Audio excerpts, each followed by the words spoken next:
So we just got in what is one of the prettiest supercars ever built, the Maserati MC12. The MC12 was built as Ferrari's weapon of choice to go GT1 racing. They took the Enzo Ferrari and they built this car around it. They built it longer, they built it taller, they built it wider, and most importantly, they built it more aerodynamic. And I think that's why a lot of people have different feelings about this. Some people call it the Enzo Ferrari's little brother, big brother. What you can't dispute is how much more rare this car is. So in 2004, they decided they were going to build these cars to go racing. The minimum homologation requirement was to build 25 of them. They built 25 of these cars in 2004, and they were sold right away. The next year in 05, they built another 25, and that's total production of these street-going cars. So they built a total of 50 street cars and 12 Vergioni Corsas for the track. Maserati built this car for one purpose and one purpose only, to go win GT1 races.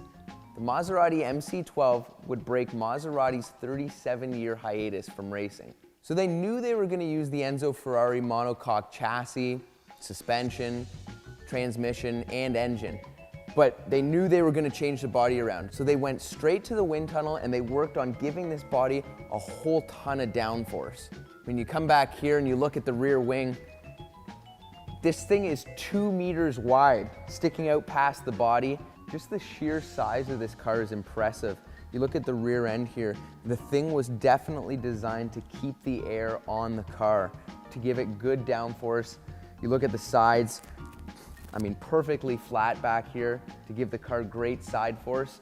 But as big as this wing is, the rear diffuser is even larger. You've got this big rudder in the center and these huge fins.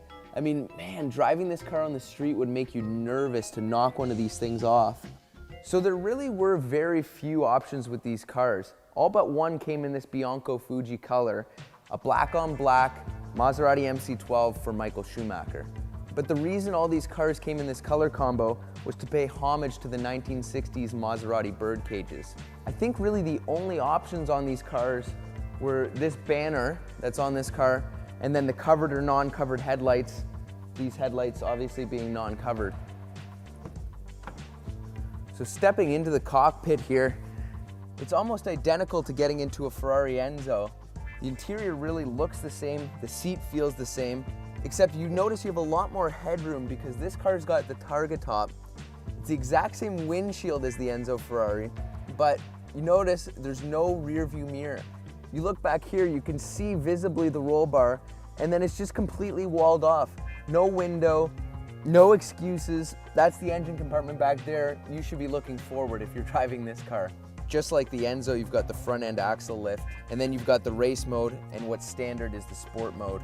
The feeling in here is maybe marginally more luxurious than the Enzo. You've got no stereo, but you do have power windows. While I'm in here, we may as well fire this thing up.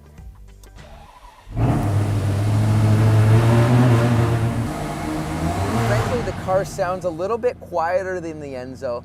And you know, these street cars, they were definitely tuned down so that they weren't in comparison to the Enzo. So I was trying to figure out how to open the engine compartment, and of course it would be the same as the Enzo, but I've learned my lesson from this thing. So looking under the hood, car's almost identical to the Enzo, except really just superficial stuff. Maserati valve covers here, and they cover up the exhaust, but everything's on display. Wishbone suspension. You know, very much under the hood, the same car as the Enzo. They had some problems with homologation. I think they were, you know, it's a full carbon fiber tubbed car. Anytime you want to go GT racing with something like that, I don't know if it was necessarily in the spirit of the time, but regardless, it sounds like they kind of had to negotiate their way through the homologation process. As far as the street versions go, the 04 is actually 150 millimeters longer in the rear. This is the 05. Again, even being the shorter car, the thing truly is a long-tail sports car.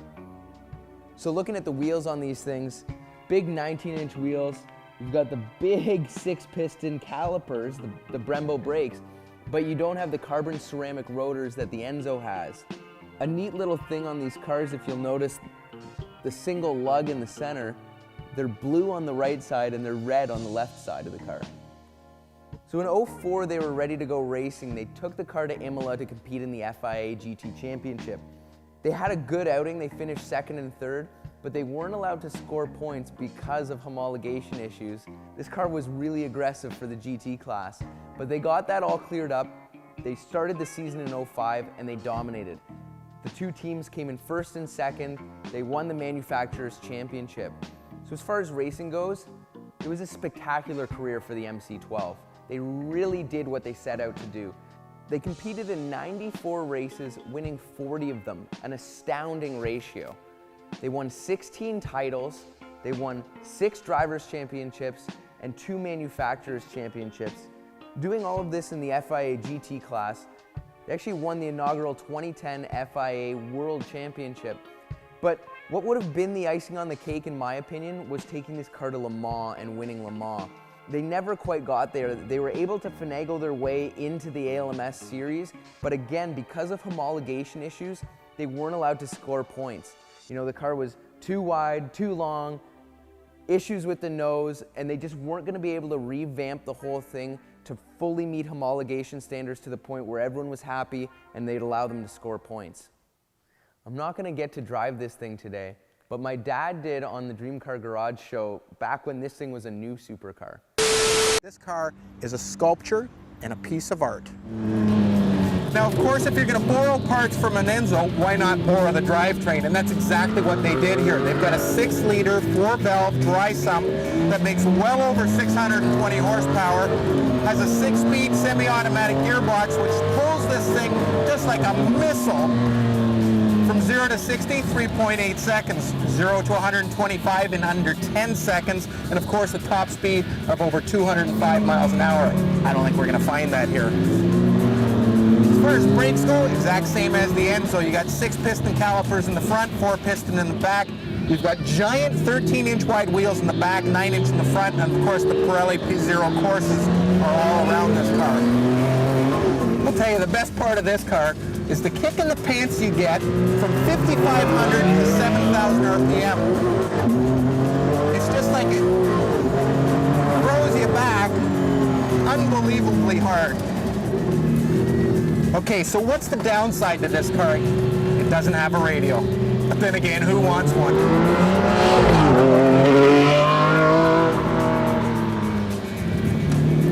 So at the end of the day, you gotta ask yourself, do you need a car like this? About as much as Homer Simpson needs another donut. Do you want a car like this? About as much as Tom Nachu's gonna have another donut.